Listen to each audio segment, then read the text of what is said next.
In 2017, the parliament election was considered by experts to be one of the most corrupt political events in the history of the country. Amid widespread reports of vote buying, investigators estimate at least 20 million US dollars has been paid as bribes. Much of the money used came from foreign nations with interests in Somalia, which hoped that the candidates they supported monetarily would help advance their interests. Once seated, the parliament voted on who will become the president. Mohammed campaigned as an anti-corruption candidate, won the presidency in the second round of voting. After the field has been whittled down over the 20 of 3, in the second round of voting he received 184 of the total 329 votes, a victory that was surprising to analysts. American news sources also highlighted his knowledge of American politics as one possible asset to help him as president. Mohammed has campaigned on the promise of a new constitution, one person one vote elections in 2020, and eliminating Al-Shabaab. The Whitling administration was initially praised by the International Monetary Fund for its fiscal reforms and from diplomatic observers for its efforts to address corruption and waste in the armed forces.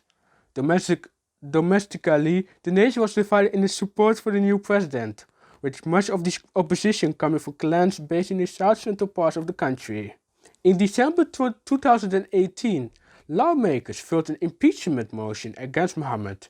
The announcement was made following a raid of a target opposition leader Abdirahman of the Shukuru Wasame, a member of the rival Haber Gidir clan. The motion was eventually declared invalid after 14 of the MPs who named appeared on this claim said that they have never signed it.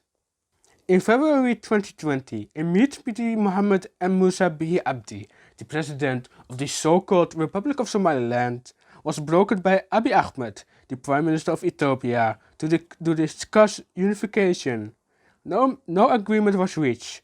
70% of the population were born since the Declaration of Independence in 1991, which, despite prevailing issues as clan-based politics, women's rights, and unemployment, marked the start of an era of 30 years of peace in Somaliland.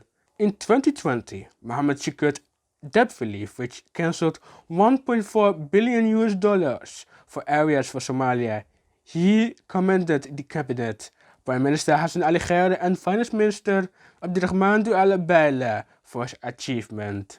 Somalia's former Prime Minister Hassan Ali Khair resigned following a vote of no confidence on 25 July 2020, accusing him of failing to deliver promises including improving the national security and implementing a timely one-person, one-vote elections. Removal of prime ministers in Somalia is not unusual, with only 2 of the 10 who have served since 2000 not being dismissed from the post. Meetings took place in Dusmarab in July and August 2020, which laid the foundation of the agreement of an indirect election model. On 17 September 2020, the federal government of Somalia agreed with the member states, promising to hold parliamentary elections on 1st December 2020, followed by presidential elections in February 2021. But in November 2020, Jubilant President Ahmed Madrube accused Mohammed of violating the September Agreement, which the federal government had promised to withdraw the Somali National Army from Gedo, handling the administration to the corrupt Kismayo government.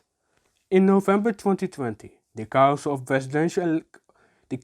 Presidential Candidates issued a statement calling for the dismissal of the electoral commissions and accusing Mohammed Abdullahi Mohammed Farmaajo of being an impedance to the implementation of an election deal. The Council of Presidential Candidates accused Mohammed of bypassing the electoral law by staking the poll committee with his allies.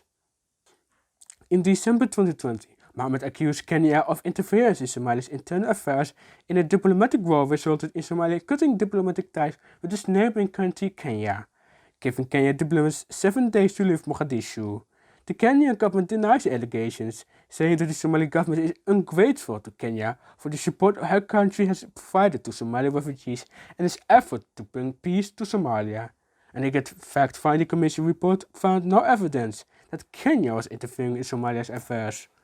But there is evidence, according to Somalia's federal government.